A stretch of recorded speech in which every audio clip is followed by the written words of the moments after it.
Right to ஃப்ரீடத்தில் next வரக்கூடிய அந்த classification next வரக்கூடிய ரைட்ஸ் வந்து ஆர்டிக்கல் 21A. இப்போ ஆர்டிக்கல் 21A வந்து இது வந்து ஒரிஜினல் கான்ஸ்டியூஷனில் இல்லை. அப்போது ஒரு அமெண்ட்மெண்ட் மூலமாக உள்ளே கொண்டு வந்திருக்காங்க.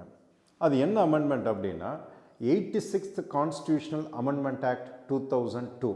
அதாவது 2002ஆம் ஆண்டு 86வது அரசியலமைப்பு சட்டத்திருத்தம் மூலமாக இதை கொண்டு வந்திருக்காங்க.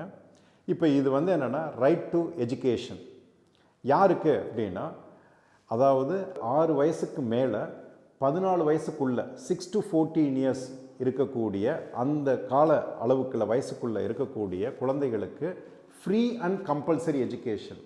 அப்போ இந்த 6 to 14 இயர்ஸ் வந்து என்ன எஜுகேஷன் அப்படின்னா, நிச்சயமாக அது வந்து கம்ப்ளீட்டாக ப்ரைமரி எஜுகேஷன், அதாவது ஆரம்ப கல்வி. நிச்சயமாக அரசு வந்து எல்லா குழந்தைகளுக்கும் இலவசமாக வழங்கணும். அதுதான் இந்த சட்டம். அப்போ எப்படி வழங்குவாங்க? இந்த ஆர்டிக்கல்லையே என்ன சொல்லிட்டாங்க அப்படின்னா, இந்த ஃபண்டமெண்டல் ரைட்டில் இது பார்லிமெண்ட் வந்து ஒரு சட்டத்தை உருவாக்கி அந்த சட்டத்தின் மூலமாக நிறைவேற்றுவாங்க.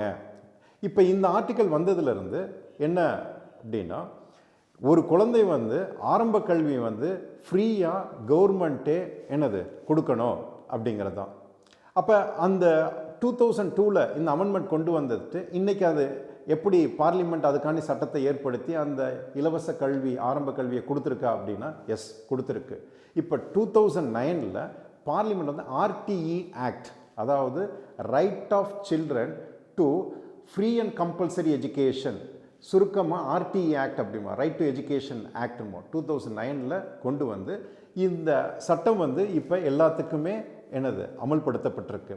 இதுதான் ரைட் டு எஜுகேஷன் ஆக்ட். இது வந்து ஒரு குழந்தைகளுக்கான உரிமை சுதந்திரம் அப்படின்னு சொல்லலாம்.